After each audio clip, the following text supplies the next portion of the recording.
Why? Because it's too long or it's too something. Or we should try and understand that this is a chance for us to attract the people.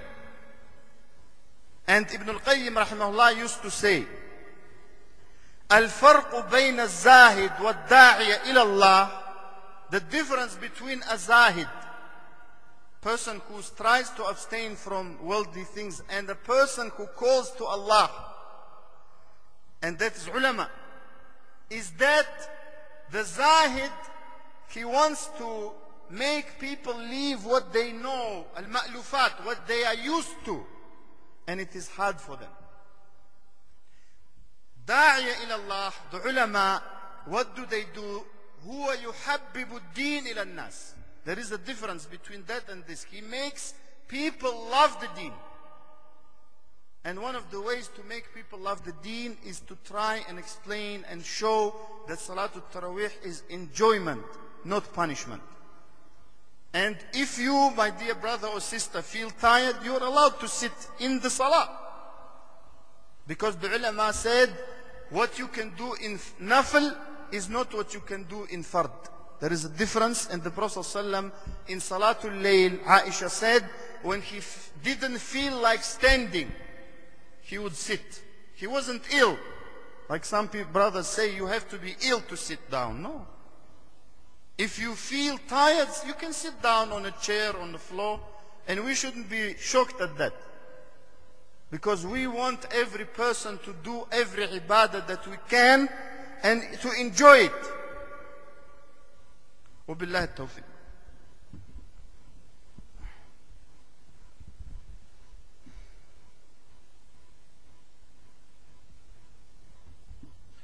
Alhamdulillah wassalatu wassalamu ala rasulillah amma ba'd. Dear brothers and sisters, also in this great month, we have the opportunity to practice many other things. One of those things is to teach ourselves, if we already do not know, how to be generous. And we recite and we read in the month of Ramadan the saying of Ibn Abbas radiallahu anhuma, describing the generosity of the Prophet ﷺ in Ramadan, and we know that hadith. But what we sometimes forget is the beginning of the hadith. Ibn Abbas radiallahu anhuma said, كان النبي عليه الصلاة والسلام أجود الناس. We forget, we skip that because we want to get to the Ramadan part. And we say, وكان أجود ما يكون في رمضان. That he used to be so generous in Ramadan. Let us pause at the beginning of this hadith. Ibn Abbas described the Prophet ﷺ, who died in poverty, as being the most generous of all people, at all, any time. He had never seen, even though he had seen people wealthy, people generous, people everything, he had never seen anyone more generous than the Prophet ﷺ. To the extent that he used to say, you ask me and I will give you. Some Sahaba used to come and say, Ya Rasulullah, give us some money, give us some camels, give us some sheep. And he used to give them. He used to say, I will give you and I will give you and I will give you until I have nothing left. وَلَن تَجِدُونِ بَخِيلًا. You will not find me miserly, not giving. And that's the point I want to make, that yes, in Ramadan we try to be generous and it's great. But ikhwan, brothers and sisters, that should not stop in Ramadan. And that should not start in Ramadan. Even though I'm not saying a person who does it is wrong. No, he's right and inshallah he gets huge reward.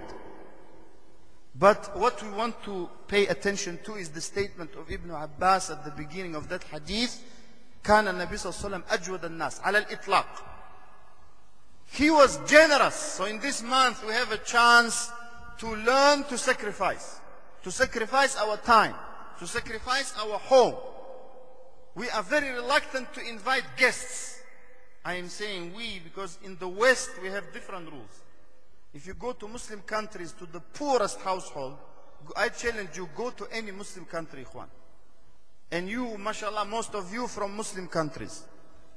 Go to Pakistan, Yemen, Syria, any Muslim country, Malaysia, where people may be very poor, some areas, you will never find miserliness and sometimes pure bukhl that we find in the West. We have to learn. We have to learn that we as a community will never be strong unless we implement what our fathers and forefathers used to do. And that is visiting one another. Ramadan offers us a great chance to visit our brothers and sisters and to be visited by others. Doesn't matter if you pray Maghrib here and you break fast here. You can invite the family or the people or the brothers to your house. Especially I encourage you to invite brothers who are students who are not married. Because they don't see home cooked food very often. So please think of your brothers. And many of them who are students, they are far away from their country.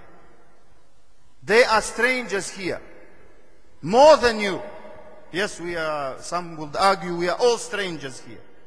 But more than us, more than you, the brothers and sisters who come to study, especially brothers, they are strangers here. So please make it easier for them to study, and they will inshallah benefit all the Muslims.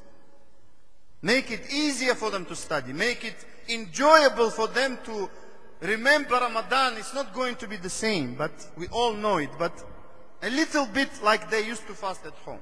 Because Ramadan in a Muslim country and Ramadan here is two totally different things.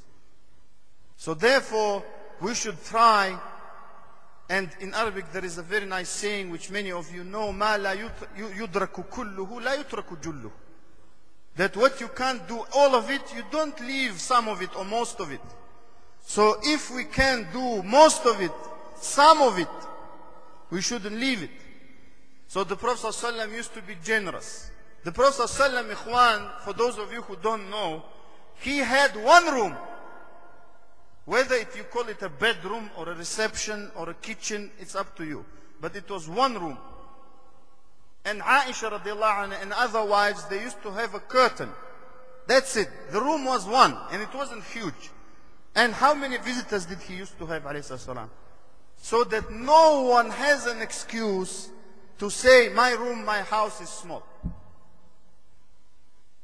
Because each one of us can sacrifice something. And without sacrifice, we cannot enjoy Ramadan really. Because we sacrifice our food. We don't eat the same for Allah.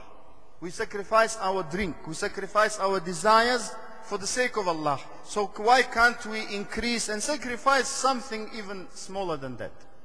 And that is to share in Ramadan with our brothers and sisters. And that inshallah will teach us and will show us that having guests is one of the greatest ways to keep the relations and to do da'wah.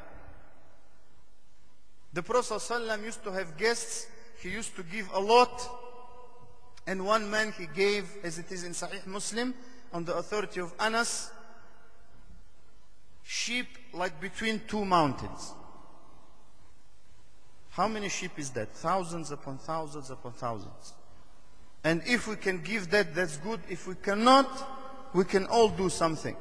And we can do iftar for the masjid. And I was told last night that, mashallah, a lot of brothers here, they cooperate, and sisters, and do iftar.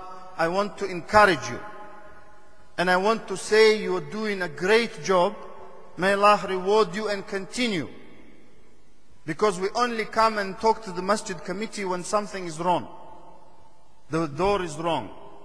The imam made a mistake. The muazzin is no good. But when the masjid does something nice, we don't come and say.